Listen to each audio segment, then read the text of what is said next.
Hi guys, Sarah here, your Easy Adapted PE veteran. Today we're going to talk about the CAPE certification, and this is actually going to be a 1, 2, or 3-part video because there actually is a lot more to it than I think people realize. To show you what it is, why it matters, how the exam works, how to study for it, what happens after you pass it. CAPE stands for Certified Adapted Physical Educator. It recognizes specialized expertise in delivering effective PEs with disabilities, and it's grounded in APENS, the Adapted Physical Education National Standards. So once you earn CAPE, it boosts your credibility, not only with families, but also with admins. I know as soon as I said that I was nationally certified to teach, I was CAPE certified, all of a sudden the backs all straightened and they were like, oh, okay.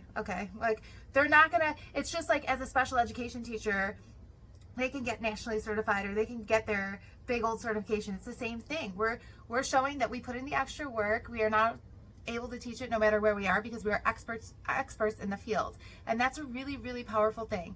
And for families too, they want to be able to trust you. They want to know that you've done the work, you've done the research, and you know what you're doing. Having that CAPE at the end of your name really helps with that.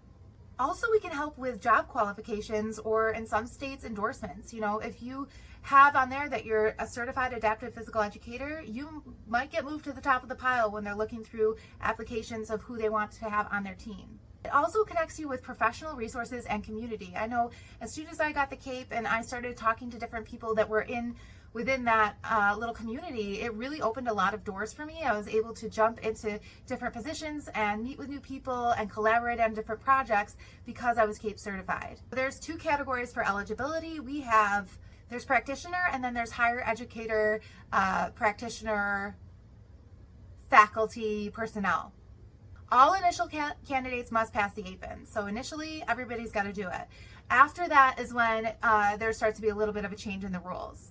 For practitioner criteria, you have to have bachelor's in PE or like a related, right? So kinesiology, sports science, one of those pieces. 12 credits need to be focused somewhere within the adapted phys ed realm. So that might be like a minor in adapted PE, maybe you've taken some courses.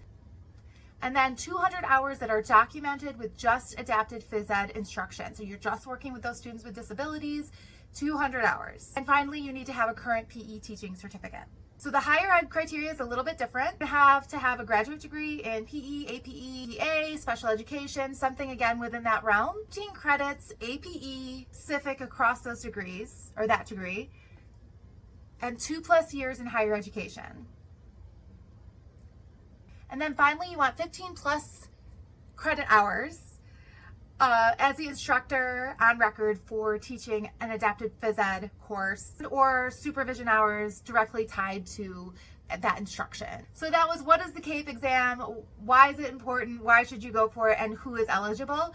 Next video, I'm going to get into what to expect, how to study for it, and what happens after you pass. See you guys then.